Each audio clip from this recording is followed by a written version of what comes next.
हाय, अब हमारा next topic है वही क्लास 12 का एनसीईआरटी बुक चैप्टर 3 में मैट्रिक्स में है ना। इन्वर्टिबल इन्वर्टिबल में यानी उल्टा एक तरह से, यानी कि ए है यानी कि इस तरह की ए बी इक्वल टू 1 है तो यानी कि क्या हो गया, ए इक्वल टू क्या हो गया 1/बी हो गया ना, यानी उल्टा एक तरह से। तो यानी व्युत्क्रम है ना, यानी ये होगा बी इनवर्स यानी व्युत्क्रम। यानी हमारा नया टॉपिक है ना इन्वर्टिबल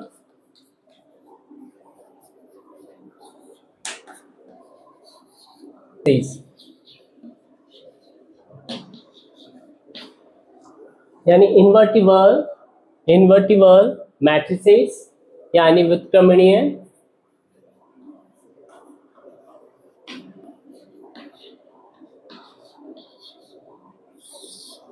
आव्यूह। व्युत्क्रमणीय आव्यूह, व्युत्क्रमणीय आव्यूह में हमारे पास में क्या आता है, इसकी एक कंडीशन है व्युत्क्रमणीय आव्यूह की कि हम मैट्रिक्स को कैसे डिफाइन करते थे, ए इक्वल टू आई ए से है ना, और m इंटू एन होता था। अब व्युत्क्रमणीय आव्यूह में क्या है, दो मैट्रिक्स हैं ए एंड बी, लेकिन ये जो है एम एन ये क्या होना चाहिए, वर्ग मैट्रिक्स होना चाहिए। क्या होना चाहिए, एम इक्वल टू क्या होना चाहिए, ये एन होना चाहिए, यानी एम एम ऑर्डर की। यानी ये कह सकते हैं कि ये जो वर्ग मैट्रिक्स है वो एम ऑर्डर की है। और ऐसे ही मेरे पास में बी कोई मैट्रिक्स ले ली, बी वो आई जिसे हम डिफाइन करते थे एम इंटू एम ऑर्डर की है। और यदि मुझे है ना इन्वर्टिबल मैट्रिक्स यदि फाइंड आउट करनी है तो कैसे रिप्रेजेंट होगा, उसकी वैल्यू क्या होगी, ए बी इक्वल टू क्या निकल के आएगा आई, या फिर बी ए इक्वल टू क्या निकल के आएगा आई। यानी इन दो मैट्रिक्स का मैं मल्टीप्लाई करूं तो मेरे पास में यूनिट मैट्रिक्स आनी चाहिए। यानी यूनिट मैट्रिक्स मतलब यहाँ पे 1 1 1 इस तरह हो, और बाकी जो कंपोनेंट है वो सारे के सारे क्या हो, है ना, यानी ऐसे, यानी डायगोनल क्या हो हमारे पास में, क्लियर, डायगोनल हमारे पास में 1 1 हो, बाकी ये जो है ऊपर वाले ये ऐसे है ना, ये सारे कंपोनेंट क्या होने चाहिए, 0 होने चाहिए। तो ये यूनिट मैट्रिक्स कहलाती है हमारी, यानी एक ही है ना आव्यूह। तो अगर ऐसा है यानी तो क्या होगा, ए बी का क्या होगा है ना व्युत्क्रमणीय आव्यूह कहलाएगा, है ना। और फिर इसका और दूसरा भी ये बोल सकते हैं कि अगर ऐसा है तो ए बी का व्युत्क्रमणीय आव्यूह कहलाएगा। ये इसकी एक यूनिक प्रॉपर्टी भी है। अगर ए और बी का इसकी थ्योरम भी हम करेंगे है ना, वो भी है ना। अगर ए बी का व्युत्क्रमणीय है यानी इन्वर्टिबल मैट्रिक्स है तो बी ए का क्या है व्युत्क्रमणीय है ना आव्यूह होगा, यानी इन्वर्टिबल मैट्रिक्स होगा। ठीक है मेरे बच्चों, यहाँ तक इजी था। यानी कि ये यदि ऐसा है तो हम क्या लिख सकते हैं, ए इक्वल टू 1/बी, और बी की वैल्यू क्या हो जाएगी, ये मैंने बताया इस तरह, है ना। यानी इधर देखो हमारे पास पे ए की जगह क्या लिख दूं मैं, बी माइनस ये, तो इसको क्या लिख सकते थे, बी की पावर -1। तो इधर ए बी इक्वल टू ऐसे है तो हम क्या लिख सकते हैं, बी बी की इनवर्स आई यानी 1, है ना। और ऐसे ही ये क्या हो जाएगा, ए इनवर्स क्या हो जाएगा, आई क्या हो जाएगा आई, यानी ए की जगह मैंने क्या रख दिया, बी इनवर्स, ये ना, है ना, इधर बी इनवर्स है ना, और ऐसे इधर, यानी ये इधर कहने का मतलब है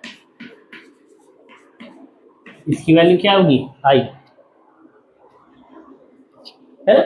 और ऐसे ही अब यदि मैं इसको नीचे ले जाता तो इधर आ जाता ए इनवर्स ए इसकल क्या हो जाएगा आई, यानी ये बी जो है ए का व्युत्क्रमणीय है ना।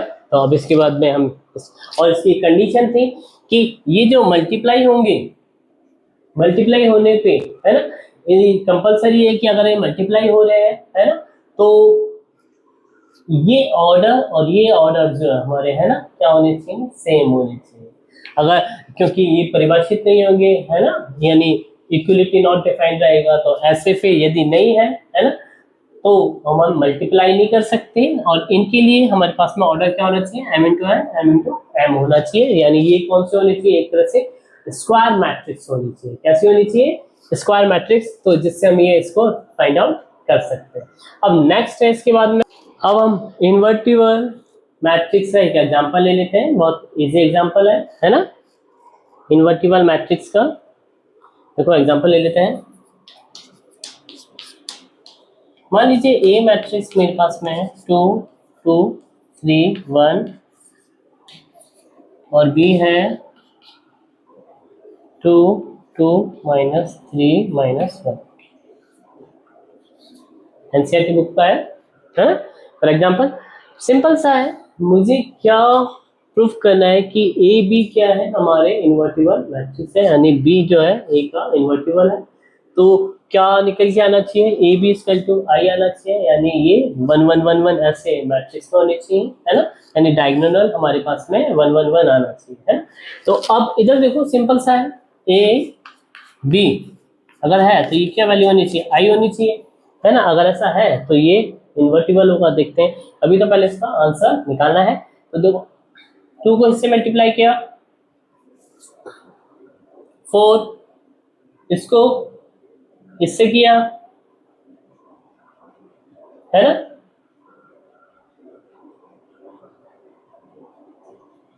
ठीक है। तो मेरे पास में क्या आ जाएगा 1, इसको इससे किया -6, इसको इससे किया +6, क्या आ जाएगा 0, इसको इससे किया 2 आ जाएगा, इसको इससे किया -2 आ जाएगा 0, इसको इससे किया -3, इसको इससे किया, कितना गया 4, यानी क्या गया 1। यानी हमारी क्या आ रही है, डायगोनल 1 1 आ रहा है ना। तो ये क्या है, आई मैट्रिक्स है। क्या है, आई मैट्रिक्स है। तो हम कह सकते हैं बी जो है ए का क्या है, इन्वर्टिबल मैट्रिक्स, है ना। तो ये हमारा एग्जाम्पल हो गया, और ये व्युत्क्रमणीय उसका हो गया। अब इसकी थ्योरम है कि अगर ए बी का व्युत्क्रमणीय है तो बी ए का व्युत्क्रमणीय होगा, है ना, यानी इन्वर्टिबल, यानी ए इन्वर्टिबल है बी का, तो बी इन्वर्टिबल होगा ए का। ये यूनिकनेस प्रॉपर्टी कहलाती है। क्या कहलाती है, यूनिकनेस प्रॉपर्टी ऑफ इन्वर्टिबल। तो ये थ्योरम के रूप में है, वो हम अभी इधर बता रहे हैं। तो यानी ये क्या हो जाएगा, ए इक्वल टू बी इनवर्स, यानी बी ए का क्या है, व्युत्क्रमणीय। नेक्स्ट है हमारी थ्योरम जिसकी हम बात कर रहे थे, यूनिकनेस वाली। Uniqueness of inverse, inverse of A square matrix if it is exist is unique. यानी कहने का मतलब है, अगर हमारे पास में कोई व्युत्क्रमणीय, है ना, मैट्रिक्स है ना, व्युत्क्रमणीय है किसी, है ना, मान लीजिए कोई मैट्रिक्स ए है, मैट्रिक्स ए है, इसका व्युत्क्रमणीय होने का फर्स्ट कंडीशन क्या थी, स्क्वायर मैट्रिक्स होनी चाहिए थी। तो ए आई जे एम इंटू एम होना चाहिए। क्या होनी चाहिए, एम इंटू एम होनी चाहिए। अगर ये मैट्रिक्स है ना, स्क्वायर मैट्रिक्स है ना, तो और यदि बी बी मैट्रिक्स है, बी मैट्रिक्स को कैसे रिप्रेजेंट करते हैं, B I J M into N होगा, है ना।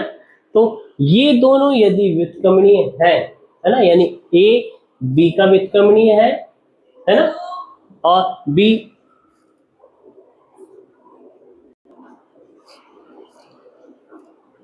यानी बी ए का यदि व्युत्क्रमणीय है ना,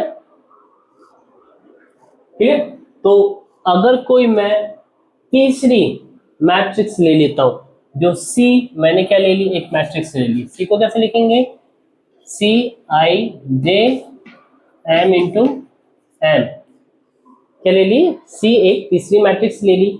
अगर बी ए का क्या है, व्युत्क्रमणीय है यानी इन्वर्ट है ना, इन्वर्टिबल है, तो सी भी क्या होगा, ए का हमारा क्या होगा, इन्वर्टिबल होगा। ये हमें इधर प्रूफ करना है, ये एक यूनिक होते हैं, यानी हमें क्या बताना है, B इक्वल टू सी होना चाहिए, B इक्वल टू क्या होना चाहिए, C होना चाहिए, क्लियर। तो इसके लिए हमें प्रूफ करना है कि ये है। सो अब है प्रूफ, है ना। मान लीजिए लेट करके, let A is a matrix of square matrix, हमने ये लिख दिया, फिर and B is the also square matrix this and C is the square matrix of this, है ना। तो हमें प्रूफ करना है B इक्वल टू C, है ना। फिर वी नो दैट, यानी हम जानते हैं कि ये क्या है सर, ये वर्ग मैट्रिक्स है, ये भी वर्ग मैट्रिक्स है और ये भी वर्ग मैट्रिक्स है। अब हमें बताना है कि B इक्वल टू C होगी, है ना, है ना। तो होगी क्योंकि ये यूनिक मैट्रिक्स होती है ना, इसलिए। तो अब यूनिक मैट्रिक्स यानी ये जो है इन्वर्ट की कंडीशन क्या होती थी, A B equal to B A equal to क्या होता था, आई होता था। हम जानते हैं कि we know that A B equal to B A equal to क्या होता था, आई होता था। इसका क्वेश्चन नंबर फर्स्ट दे दो, है ना। अब फिर नेक्स्ट होता था A C equal to C A equal to क्या होगा, आई होगा। इक्वेशन नंबर सेकंड दे दो। अगर ये ऐसे है तो ए बी इसका व्युत्क्रम था यानी इन्वर्ट था, तो सी भी इन्वर्ट हम बता रहे थे है, तो हम इसको इस तरह लिख सकते हैं, इजी था। अब मैं क्या करता हूं, अब मैंने ले लिया, इधर देखो B equal to I B, किसी भी, है ना, यूनिक मैट्रिक्स को यदि हम मल्टीप्लाई करते हैं तो रिजल्ट वही आता है ना, क्योंकि हमें पता है सेंस B आई हो तो B होगा, या B और आई B करें तो भी रिजल्ट वही आता है। यानी यूनिट मैट्रिक्स को किसी भी मैट्रिक्स से हम मल्टीप्लाई करें तो जो मैट्रिक्स की हमारी वही आती है ना। अब देखो आई इक्वल टू क्या है, इधर ए बी है ना, या फिर ए सी है, दोनों ही आई मैट्रिक्स है ना, यूनिट मैट्रिक्स है, तो ये मैं रख सकता हूँ। तो मैंने इधर रख दिया सी ए और बी, है ना। अब एसोसिएट वाली प्रॉपर्टी, है ना, लेकिन ध्यान रखना आइडेंटिटी जो है ना, यानी इक्वलिटी, है ना, आर डिफाइंड होनी चाहिए, यानी इसको से और ऐसे, यानी कंटिन्यूटी वाली, ऐसे चेंज नहीं करना वाला, है ना। ए बी इधर आ जाए और ये इधर ऐसे, है ना। तो अब इसको मैं इधर, यानी इसको कैसे लिख सकते हैं, सी और ए बी, और ये बी इधर है डी, कर सकते हैं, है ना। ये हमारा कौन सी प्रॉपर्टी हो गई, एसोसिएट प्रॉपर्टी। कौन सी, एसोसिएट वाली, साचार्य जिसे बोलते हैं, साचार्य वाली, है ना, वो वाली प्रॉपर्टी हो गई। अभी देखो ए बी क्या है हमारा, आई है, कर सकते हैं, तो ये क्या जाएगा, सी आई, सी आई। अब सी आई हो या बी आई हो तो बी आता है, सी आई होगा तो क्या आ जाएगा, सी आ जाएगा, तो क्या आ जाएगा, B equal to C, hence proof, यानी B इक्वल टू सी, यानी ये है कि अगर B A का हमारा इन्वर्टिबल है तो C भी क्या होगा, A का इन्वर्टिबल होगा, तो A इक्वल टू B का होना जरूरी है, यानी ये यूनिक होना जरूरी है, यानी आपस में क्या बराबर होना जरूरी है, तभी ये हो सकता है ना। अब नेक्स्ट थ्योरम है, इसके बाद में थ्योरम है हमारे पास, इसको मैं मिटा दूंगा। हमारे पास में अगर A और B पावर -1 है, यानी इन्वर्टिबल है, ये मैट्रिक्स है हमारा, दो मैट्रिक्स है A और B, है ना, उसको मैंने मल्टीप्लाई किया, क्लियर, फिर उसका क्या किया, इन्वर्ट किया, तो इन्वर्ट से जो हमारा रिजल्ट आता है वो B इन्वर्ट ए इन्वर्ट, ये निकल के आता है। क्या निकल के आता है? ये निकल के आता है। अब हमें ये शो करना है कि ए बी का इन्वर्ट जो होगा वो बी इन्वर्ट और ए इन्वर्ट होगा इसी पोजीशन में, ऐसे। ठीक है, पोजीशन चेंज नहीं होनी चाहिए, है ना। तो अब इसका ये रिजल्ट है, मैं इसको मिटा रहा हूँ। सेकंड है इफ, है ना, A and B, A and B जो है सेम ऑर्डर की मैट्रिक्स है ना, same order matrix, same order matrix है, and show that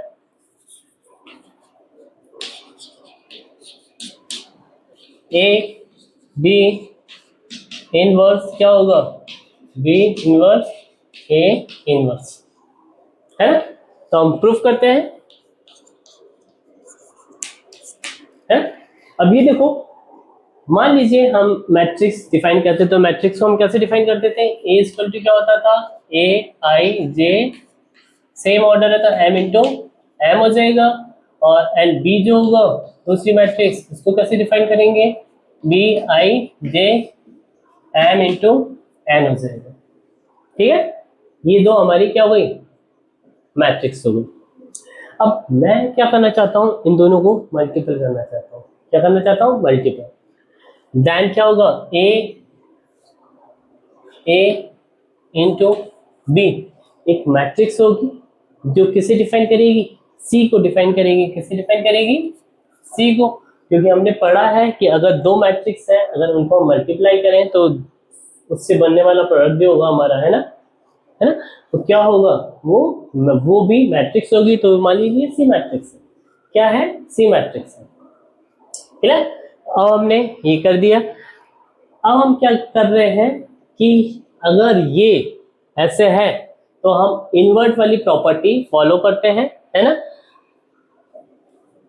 we know that, है ना, we know that invert property C and C inverse equal to क्या होता है? आई होता है। सी एंड सी इनवर्स क्या होता है? आई होता है ना बच्चों। ये हमने पढ़ा था इन्वर्टिबल वाली प्रॉपर्टी में, है ना, यानी व्युत्क्रमणीय वाली में। तो सी क्या है यहाँ पे? ए बी है, A B and C A B power -1, और ये क्या आ जाएगा? आई। ठीक है, याद तक क्लियर? अब मैं क्या करता हूँ मेरे बच्चों, बहुत इजी है, इधर देखना। अब मैं इधर दोनों तरफ ए इनवर्स से क्या कर देता हूँ? मल्टीप्लाई कर देता हूँ।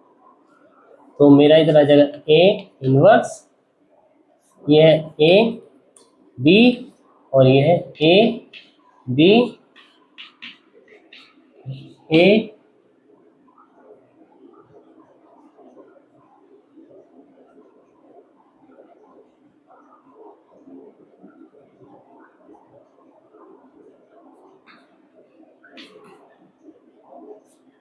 ठीक है, आई इधर आ गया, ए इनवर्स आई, ये इनवर्स है ना।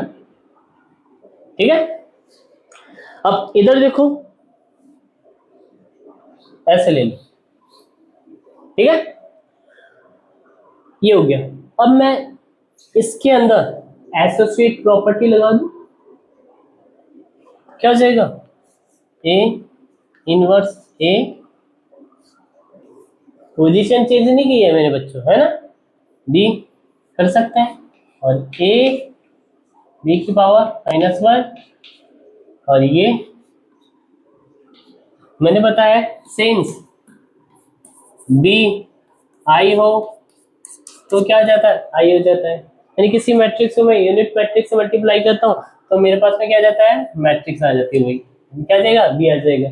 और ऐसे ही बी इक्वल टू क्या है? आई बी लिख सकते हैं, या फिर ए यदि इनवर्स है आई, हम उसको कैसे लिख सकते हैं? ए ऐसे, या फिर ए इनवर्स है तो आई ए इनवर्स में कन्वर्ट किया जा सकता है। ये सारी क्या है?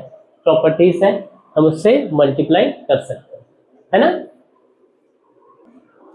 तो मैं इन प्रॉपर्टीज को अब यूज करता हूं इधर।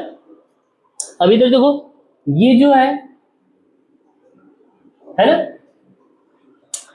ये प्रॉपर्टीज मेरी इससे यानी इन्वर्ट वाली प्रॉपर्टीज ए को लिख सकते हैं, ए और ए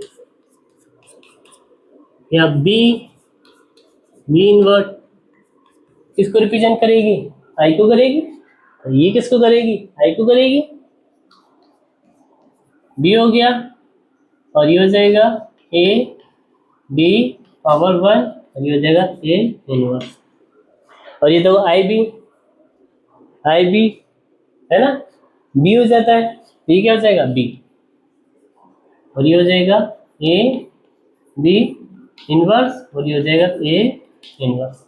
ठीक है था। फिर मैंने क्या किया, इधर दोनों तरफ किससे मल्टीप्लाई कर दिया, बी इनवर्स से, है ना। इस इक्वेशन नंबर को है ना एक्स बोल लो। क्या किया था मैंने, इधर A inverse into x equation थी, और इधर क्या कर देंगे, इस इक्वेशन को मैंने मान लिया वाई, तो अब इधर क्या करेंगे, B inverse multiply by equation number Y. ठीक है, मेरे पास क्या आ जाएगा था, B inverse B A B inverse और ये आ जाएगा बी इनवर्स ए इनवर्स। ठीक है मेरे बच्चों, अभी देखो ये बी इनवर्स सी, ये क्या हो जाता है, आई हो जाता है, क्या हो जाता है, आई, यानी यूनिट मैट्रिक्स। तो क्या आ जाएगा था, ए बी इनवर्स, इसका वैल्यू क्या आ रहा है, बी इनवर्स ए इनवर्स, जो हमारा इधर हमें प्रूफ करना था, यानी क्या आ जाएगा, सो ए बी इनवर्स इसका वैल्यू क्या आ जाएगा, B inverse A inverse as proof. ध्यान तक, ठीक है, ये रहा, इजी था। तो यानी ये प्रूफ करना था, अगर सेम ऑर्डर के मैट्रिक्स है यानी स्क्वायर मैट्रिक्स है, तो ए बी जो हमारा इन्वर्टिबल है यानी व्युत्क्रमणीय है ना, वो क्या होता है, बी इनवर्स और ए इनवर्स होगा। तो हमने ए बी मैट्रिक्स ले ली, स्क्वायर मैट्रिक्स, हमें पता है ए बी जो होते हैं वो सी को रिप्रेजेंट करेगा, तो हमने ये सी और सी इनवर्स ले लिया। तो ये किसको रिप्रेजेंट कर रहा है, हमारे आई को रिप्रेजेंट कर रहा है, किसको रिप्रेजेंट कर रहा है, आई को। तो अब सी की वैल्यू पुट कर दी और फिर ए माइनस से मल्टीप्लाई किया एक बार और इधर बी माइनस से मल्टीप्लाई किया, तो हमारे पास में ये आंसर इजी था। अब इसके बाद में इसकी ये तो ये हो गया इन्वर्टिबल, है ना। अब इसकी हमें क्या कैलकुलेट करना है, अब हमें कैलकुलेट करना है इसकी कंडीशन ऑफ इन्वर्ट मैट्रिक्स यानी व्युत्क्रमणीय की, है ना, कंडीशंस। तो मैं इसको मिटा रहा हूं, है ना।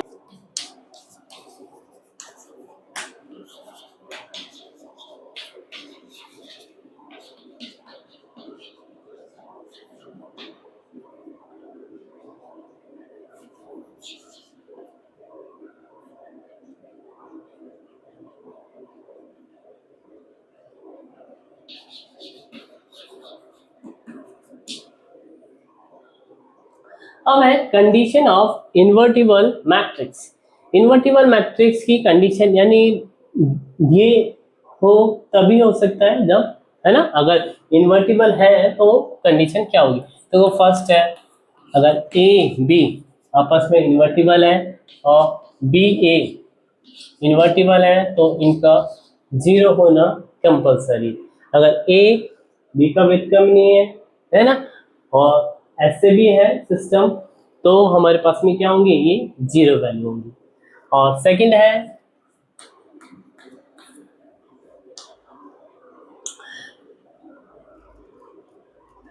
अगर ए बी अगर जीरो है यानी ए बी का व्युत्क्रमणीय यानी इन्वर्ट है ना, या फिर बी इसका इन्वर्ट है ना, तो ए बी यानी बी ए सॉरी यानी बी ए जो होगा वो क्या होगा, आई होगा, यानी एक तरह से यूनिट मैट्रिक्स होगी। अगर ये दोनों ही जीरो हो गए, है ना, तो अगर ये भी जीरो होता ये भी जीरो होता तो ये तो जीरो रहता ही, है ना, दोनों मैट्रिक्स जीरो नहीं है ना। तो अगर ऐसे नहीं तो अगर हम इसको बदल देंगे तो ये क्या आएगा, आई निकल के आएगा, यानी यूनिट मैट्रिक्स होगी। और थर्ड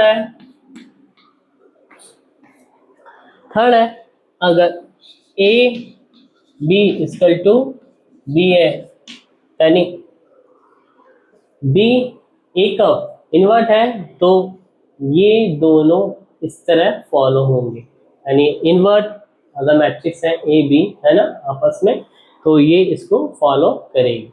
और तीसरी है, फोर्थ हो गया, फोर्थ है अब लास्ट तो ध्यान आ ही रहा होगा क्या होगी, है ना, यानी ए बी क्या होना चाहिए, बी ए इक्वल टू, है ना, ये तो मैं लिख दूँ इधर, A B equal to B A equal to क्या निकल के आने चाहिए, आई, जो हमने पहले किया था, यानी इन्वर्ट की तो प्रॉपर्टी होती थी, है ना लास्ट में, तो है ना जो हमने कैलकुलेट की थी, यानी ए बी इक्वल टू क्या होगा, बी ए इक्वल टू आई।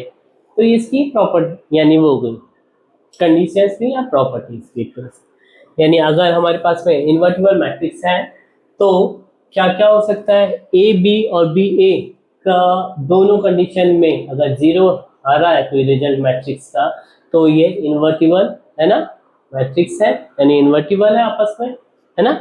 और ए बी इक्वल टू यदि जीरो है मल्टीप्लाई, यानी कोई दो मैट्रिक्स है उसको मल्टीप्लाई करने पे जीरो हो रहा है ना, और यदि ये ए बी ए का इन्वर्टिबल है तो बी ए ऐसे इसकी वैल्यू क्या आनी चाहिए, यूनिट आनी चाहिए, यानी यूनिट मैट्रिक्स यानी 1 1 1 के रूप में आनी चाहिए, डायगोनल है जो 1 1 1 हो। और यदि ए बी और बी ए है इक्वल टू में है मैट्रिक्स में, दोनों के रिजल्ट बराबर आ रहे तो भी ये रिजल्ट क्या होगा, ये यूनिट मैट्रिक्स को शो करेगा। और ए बी मैट्रिक्स है हमारे और ऐसे बी ए मैट्रिक्स है हमारे, जो प्रोडक्ट है ना, वो यदि आई आ रहा है यानी यूनिट आ रहा है ना, मैट्रिक्स डायगोनल 1 1 1 आ रहा है, तब भी ये किसको शो करेगा कि ये इन्वर्टिबल मैट्रिक्स है हमारी।